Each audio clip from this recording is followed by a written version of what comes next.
Hello and welcome to another edition of Stockwatch. So as we get into the middle of the trading week, we hear that the European Commission is expected to receive an additional 200 million dosages of the Pfizer vaccination by the summertime. So this is going into Q2 and this is putting the European Union on course to meet its inoculation target for the year at least. So the EU aims to vaccinate at least 225 million people by the summer, which equates to roughly about 70% of its population. So it's got a very good target to make, and this is, in the face of the UK having such a advanced vaccination rollout, and it's actually inoculated 40 million people so far. So it has a bit of a way to go, the EU, to catch up with the UK.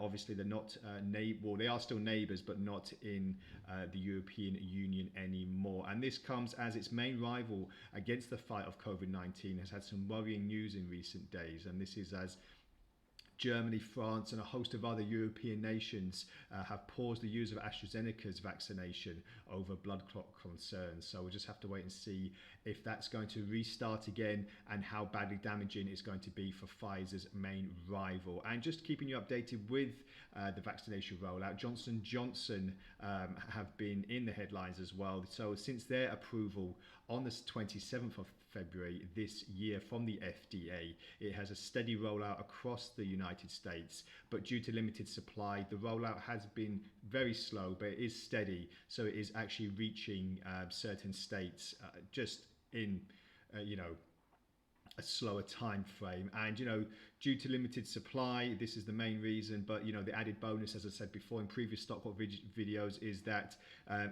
it is administered via a single dosage rather than 2 injections. So this is something, if Johnson & Johnson can speed up these vaccinations, then there's no reason why it can't compete with Pfizer in trying to get across what is, let's say, a global demand for the vaccination. So just having a quick look on some statistics here. As you can see, the market cap is at a very healthy stage for Pfizer, trying to get over that psychological barrier at the moment. We can see that the daily range is actually going very steady. The 52-week range as well, a little bit choppy when obviously on the 9th of November their vaccination was licensed and regulated, and then we had a bit of a downturn, but now we're picking up again, as we'll see in the chart shortly.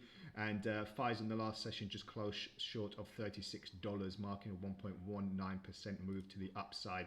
As you can see here, it is slightly overweight the analyst expectations, but it's looking like more of a hold as well. So the stock is expected to do slightly better in the market return, but there is obviously that tension between the hold and the buy as well. And Johnson & Johnson, just having a quick look on the 5-day charts, just seen a steady progression over the past week. Obviously a very nice market cap as well, since they've had a bit of negative headlines on their Johnson baby powder in the last few months as well. So they've managed to keep up progression to the upside. And as you can see here, the 52-week range, it was important that it didn't go below $100 and it stayed above there. So it has now transpired to almost puncturing the $200 range. So we'll see how that goes in the next few trading sessions as well. So now let's just take a look at the charts to see where we are. So the last time I looked at Pfizer, we're seeing at the moment the potential downturn in the market, but we're seeing prices try to push on the upside, and as I like to use the Ichimoku cloud just to give me a bit of a incentive to the upside or downside, putting in buys or sells. As you can see here, that's facing a little bit of resistance at the moment, and what I'm seeing here is if we can get past the mid-range of the 35 area, then we can, the potential to further upside is there, but then we'll enter the cloud, and then I'll be looking at recent peaks. And obviously I've noted this hidden bearish divergence as well on the RSI, which could bring prices lower. So if we puncture this line here, the top border of the Ichimoku cloud, then I'll be expecting further upside. However, if we hit a bit of resistance, then I'll put a sell position in, and then that will bring me down to the recent lows towards the lower end of the $30 range. And just a quick look on Johnson & Johnson as well. Now Johnson & Johnson is interesting because we had a bit of a detrimental downturn, but now we're seeing prices push higher. We've breached the lower border of the Ichimoku cloud, which is very significant because now we're trading inside the cloud.